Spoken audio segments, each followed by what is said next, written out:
right, we're back. We're doing a pre-record before Thanksgiving. We're coming fresh off our live stream, and we had so many questions asked that we didn't have enough time to answer everything. So we're going to go through some of the favorite questions we had that we weren't able to get to on the live stream last week. Yep. So I think I broke them down into the themes of the podcast. So art, science, technology, and then miscellaneous. And I guess we'll start with the one of the miscellaneous is miscellanea. Do you think art, science, and tech are starting to blend too much or not enough? That's an interesting question. I think my hunch is just about right in the sense of, I think that this question is a little bit deeper than most people would even think to ask, but that's what 3reate was meant to do, is to have people think about this, not necessarily separating the three of them or making them all one, but there is a through line between all of them that people should consider more often. But I think there's a good enough balance. If you're in the circle, you're in the circle, right? So you delineate them, and if you're not, then okay, that's fine too. I think that's, like you said, that's the point. And the whole thing is like everybody's creating something. Science, you're typically creating knowledge, or you're creating expression. Technology, I've carved out to mean like people who actually make the stuff. Like so many people work in tech who don't ever work with like code or work on infrastructure or work on like actual product design. It's just I don't know what they do. But in the skills that you need to be successful in all three of them, I think are very similar. And I think there's a lot of blend. The best scientists, the best artists, the best technologists are always kind of foot dabbling in other. You might not be into science, but you might be really into doing art. Like I think photography and engineering go pretty much hand in hand. Like everyone I know who does like some sort of coding has dabbled in photography or music or at one point. Yeah, that's interesting. Yeah. Yeah. Pretty much. I would say very rarely I don't find people who do. It's not unheard of, but like everybody I've worked with personally is always, or they get into some kind of like really obscure like. Maybe you just know very interesting people. They could. Board games is another big one, and not like the board games that a lot of people are probably familiar with, like really like hard, obscure kind of niche. That we were just talking about that earlier. That there are dark corners of very much everything out there that we don't even know exist. Yeah. But yeah, I would say it's probably good. And like everything else, I think if you sample, you're going to find imbalance. Yeah, it's as you were talking, I started to think there's a little bit of both. I'm talking science and art, right? This is an age-old question. A lot of people thought science versus art and stuff like that. But there's very much a little bit of each in the other. So like the science and art might be like a process that someone goes through when they're trying to create art. And there's an art to doing science or doing any type of engineering. You got to know what to balance in terms of when to take risks and when not to. So there's a little bit of each in both. Yeah. It's more of a mixture, I would say. So I wouldn't say that there's too much of one and the other. Maybe that's when you deviate from getting it just right, or if you go too much towards one, you are omitting something that could make you more successful in your intention, I guess. Is what I'm trying to say. I don't know. Yeah. But yeah. We touched on this a little bit in the live stream, but I liked it. Do you think AI generated art has soul, or is it just noise dressed up pretty? I need to know how you define soul. I think that's where it starts. Yeah. I guess I take that as, or I guess maybe I read that as, I think I defined on the live, I define art typically as like human expression manifest. And it doesn't necessarily have to be a human expressing human, but we don't really have any, I don't think I have any examples of it not being that. But when it comes to the case of AI, like I do think AI at some point may be capable of doing art, maybe better than people.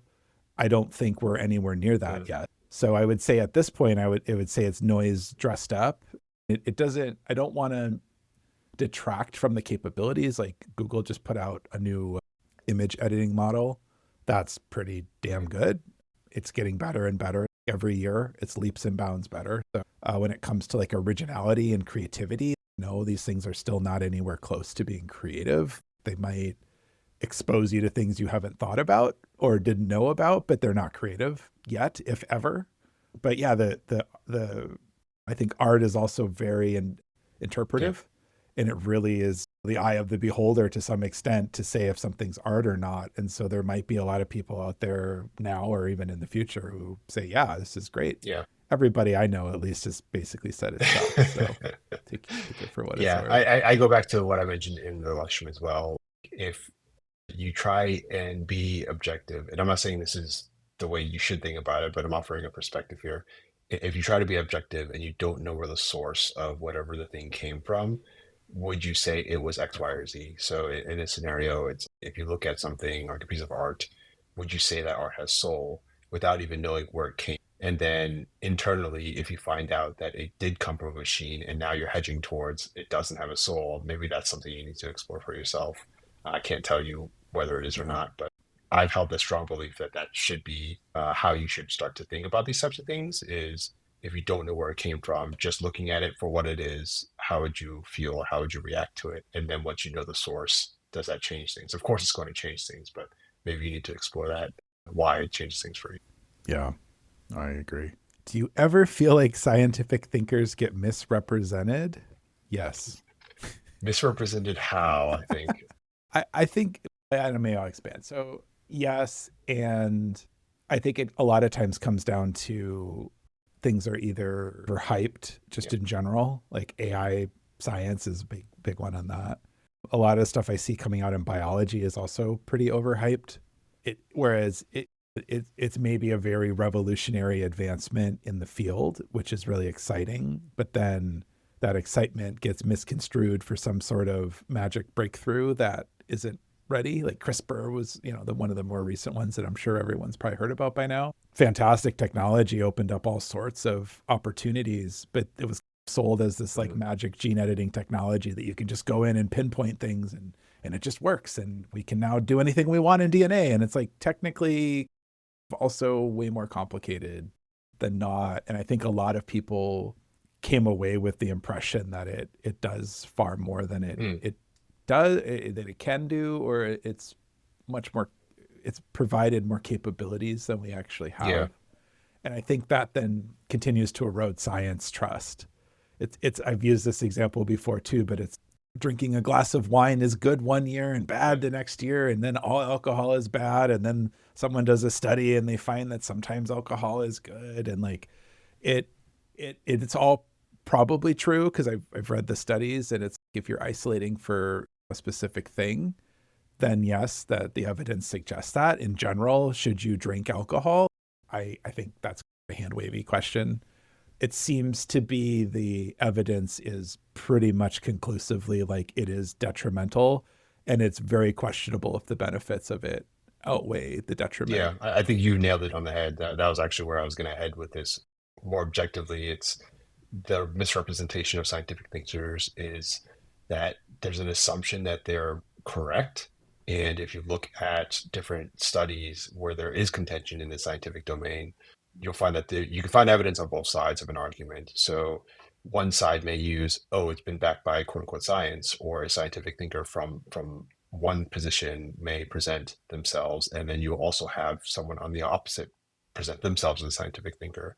And once you bring in the idea of, oh, backed by science, all of a sudden it feels like it's right, even though their science is mixed or it's not being interpreted correctly.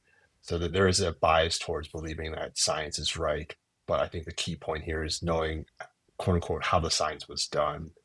Um, so the misrepresentation here is science is right, but not always from the perspective of depends on what the science is. Science is like all things that are hard for humans to comprehend. Like over time, science is always right. In the moment, it might not be correct because we either don't know something or haven't discovered it yet.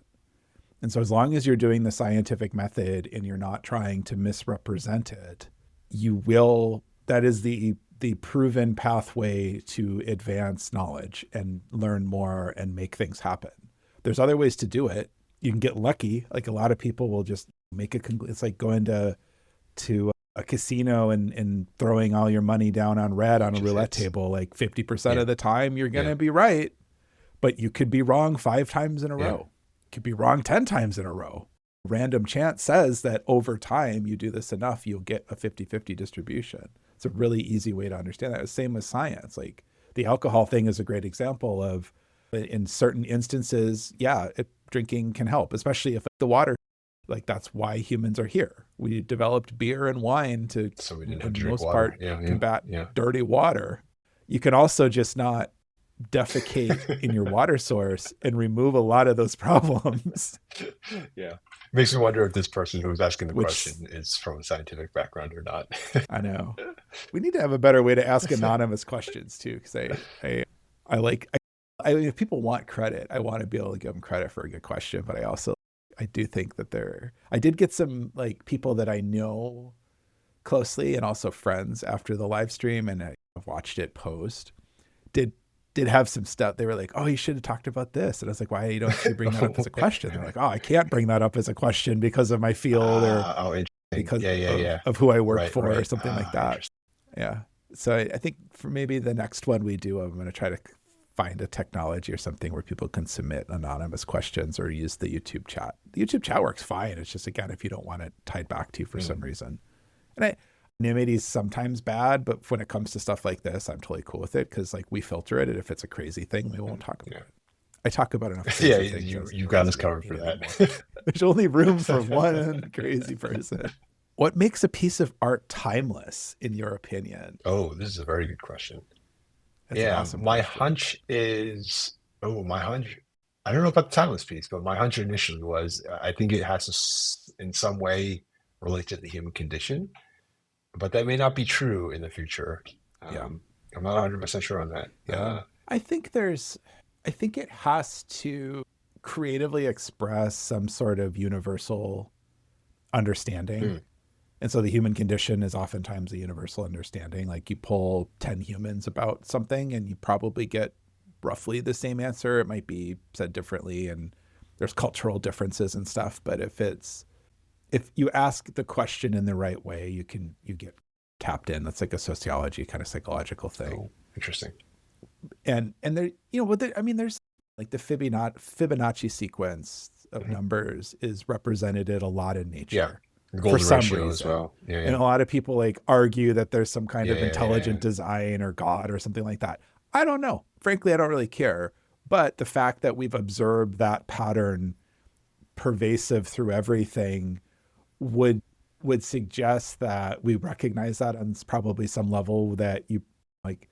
I remember reading a study. Oh shoot, this was a while ago. This was years ago, where the title was like, "We've cracked beauty." Okay. Yeah, interesting. Yeah, and what they basically did is they looked at all portrayals of beauty in people and also objects, like things that society is considered beautiful, and ran a bunch of math and image. I think there's probably AI in there too. They use image recognition. And they basically found that it's just a set of ratios. It's effectively the golden ratio. It was a little bit different than the golden ratio, but it was effectively like they mathed it out and it was always within a certain variance of this magic ratio that they discovered. And so there is beauty is in the eye of the beholder, except for most people will recognize most things that way, right? And yes, you can get into all sorts of sociological and cultural differences of these things. We can unlearn those patterns, but there is something that is like inherent within nature, and we're all creatures of nature, that is internalized. And I think the timeless art is things that can tap into that without being expressive within a certain style. A lot of the art that you see is culturally driven for something in vogue, is even a phrase that is coined to make the point, that tends to fall out of flavor or will be appreciated as a vintage piece. But when you have the people who, will say that, this is a timeless representation, it's almost always, if you can look past the style, it's almost always because it's some sort of universal expression that people have tapped into. I like the way you frame that. I think it's like the question is there like the effective equivalent of the golden ratio for a lot of people in terms of what art is? It's interesting to know if our evolutionary history has given us that bias towards that golden ratio. So when you talk about timeless in the future, Yeah. as we evolve, we'll see as we evolve as beings, if that slowly gets weeded out or slowly gets more ingrained towards something where you can actually say that there's Yeah. this common theme that most people or most things will find art. There's a lot of sociology that, human preferences, culture, there's a lot of variations, but if you look at it like through an abstraction, it's really not that different, Isn't that the right? definition of Every human is culture that the has, definition of abstraction? yeah, but no, I'll give you some example. But like every human culture has some sort of intoxicant Okay. that Yeah, they yeah. Okay. gravitate towards, like Sure, alcohol, sure. caffeine, opium, like all throughout history, right? I'm not endorsing any of this stuff, but there's almost always something like, or something rare that's hard to find, that's seasonal, or it's hard to get, or doesn't come around very often. If that's an animal, a plant, a flower, we've then evolved cultural traditions to refine those things to making.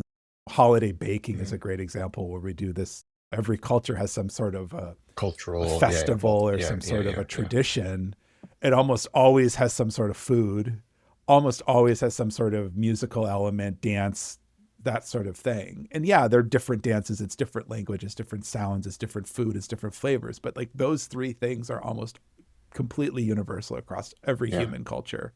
Food So is timeless I art. don't know. Yeah. And so I don't, people get way too wrapped up in the like why about that. And I think that's something we need to focus more on is, yeah, maybe your food isn't what I like all the time or even like at all, but it's something that is meaningful to you and we can easily exchange it. And we need to be focusing more on like the abstractions that we have in common versus like the details of the Yeah, yeah, abstractions.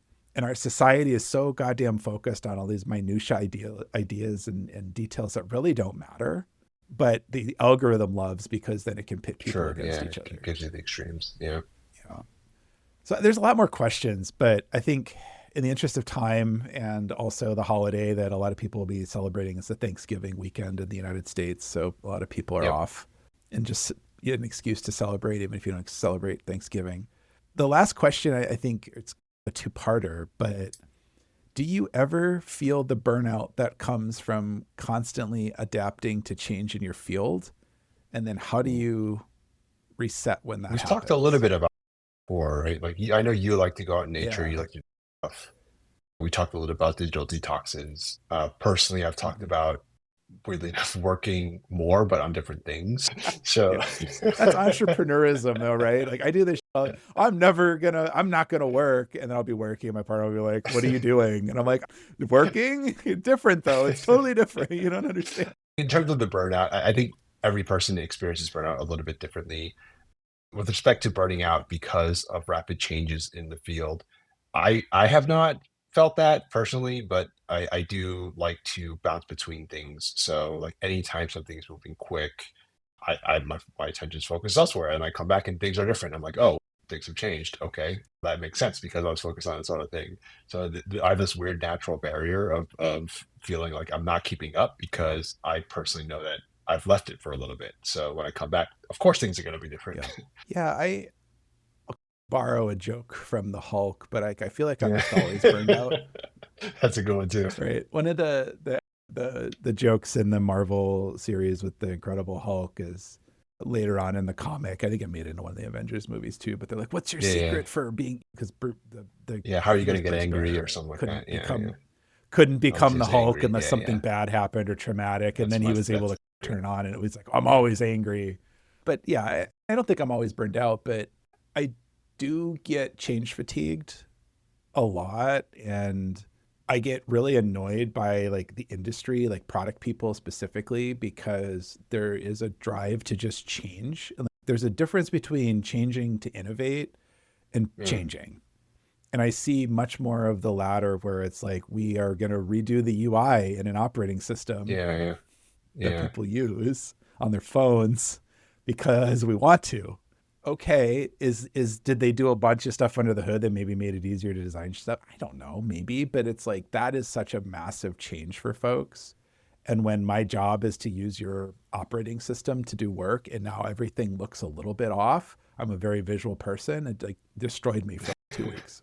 And there's a lot of times that bad design will get greenlit. Like I am all for making things better, more efficient, and that does upset folks and that is change and you just have to deal with it. But I feel like it's really lazy and a lot of people are, it's really easy to show this box moved over here and we changed and look how much value we drove when you're just measuring the wrong thing. I mean, I will say we both I talk a lot about burnout. I do want to emphasize that if we don't experience, that doesn't mean it's not something serious, right? Oh, 100%. A lot of people Yeah. do. Yeah. But so I get annoyed by it. So I don't know if I don't really get burned out from change, but I get annoyed by it when it's unnecessary or it's not clear why it's done. But I would say generally, like, I don't have a pattern. Maybe it's just my natural state is just like anarchy. So like, I just like, whatever, everything is changing all the Right. time. Yeah. It's one sort of weirdly. So I'm just kind of like, whatever. Exactly. Yeah, it's just sort of weirdly now, my right? perspective on it too. Is I understand that everything is changing all the time, and that's one of the things I've noticed with a lot of my friends that I talk to who do feel like they're burned out or express that they're burned out. A lot of times, it's usually because they feel like they're behind on something or they're not where they want to be. Yeah. So it's like this idea of you're trying to chase something, but there are so many things out there that you're never really going to catch whatever it is that you're looking for, I don't think. So it's like there's a constant progression. Things are always moving. Things are always changing. So it's like trying to understand how your relationship is with that idea that maybe affects how your relationship with burnout is. And I think a lot of it's self-imposed. Yeah, exactly. Yeah. Like you just said, like I do. I think you just need to accept that change is constant, right? It's like the phrase is the phrase. And I definitely have things that I like that I don't like to change, but it's like if stuff changes or it's, I don't know, I don't really have an attachment to a lot of stuff like that. That I think that's another piece is you have to choose where to put your mental energy in 2025. And you really need to be focusing on the things you can actually control. And one of the core things that you can control that I see oftentimes folks don't is like how you react to stuff and what makes you react. Like you're mad. Why? Okay. Yeah. Why are you mad? Ask the question. Why are you? This isn't therapy, but I think they go through this stuff in therapy, but it's like, why are you mad? Did the person pulling out of the parking spot a little bit faster than you wanted them to really impact your life? Maybe, but is it really worth investing the mental energy into being mad about it? No. I see the same thing with change. It's like, yeah, my OS changed. Okay, I guess I have to learn some new stuff. It's going to set me back a little bit, but whatever. And then it's fine when it changes again the next week. But I do like the tinting. If people aren't following, iOS, Apple changed their UI. I actually think it's that bad, but they did enough like tweaky stuff with icons and layouts and stuff. It did actually throw me for a couple weeks. They have a new feature that I should PSA for everyone that you can add tinting to either light mode or dark mode that helps anything that's transparent. It gives it contrast, and I find it much more visual appealing and way easier to work with. And if you want your like best to look great and shiny, it's probably fine the way it is if you use it for work or I like beautiful things, but my OS doesn't necessarily need to be one of them. It needs to be functional, like purely because I work with it. It helps. And it's under displays, I think. I forget what the liquid glass. So it's like displays, liquid glass, and there should be like a tinting option on iOS and Mac OS. Wait, so you're saying turn tinting on or off? Okay. Turn it on. Yeah. And it's instant. One of the things they actually did do to improve with all this UI stuff is they made all these UI changes instantaneous. So you like click the button, the screen kind of flashes and it all changes. So if you don't like it, you just go back and flip it off real quick. You just have to like restart. So change is good. Change is good. It gets better. Yeah. Any final thoughts for the holiday week? No, these were great questions. I think one of the things that we both talked about after the live stream was we hoped to be able to engage with people more, right? I think we'll be looking into ways of doing that. Like these questions, us talking to them, having people express their opinions on them helps us think about it as well. So it's cool to see that happen. I love the live stream questions, and I would encourage everybody. We're going to do another one in December. We haven't got the date yet, but stay tuned. Ask questions, even if you think you're stupid. Ask them, because I think we'll try to get to them as we can. It's so much more fun to do the podcast. I love doing it. That's why we do it. But it's so much more fun to have people like actively engaged or asking questions or like hitting points that we might not have thought of or hitting points that we thought of. And we're like, I There's all sorts of ideas and stuff I want to talk about. And sometimes I just won't Yeah, mention things. But then if I know people are actually interested in that angle or have a perspective, going through absolutely. it. Awesome. All right. Happy whatever day it is Yeah. when you're watching. or Happy listening. holidays if it is the holidays. For us, it is. You can find us so I at know, right? 3reate.com. It's the end of the It's like year. the It's word holidays create, everywhere. but with a 3 All right, take care, instead of everybody. the C. All right. Take care. As always, we encourage you to listen, watch, do. We'll see you next time. You can support this podcast at patreon.com/3reate or at ko-fi.com/3reate. Thanks for listening.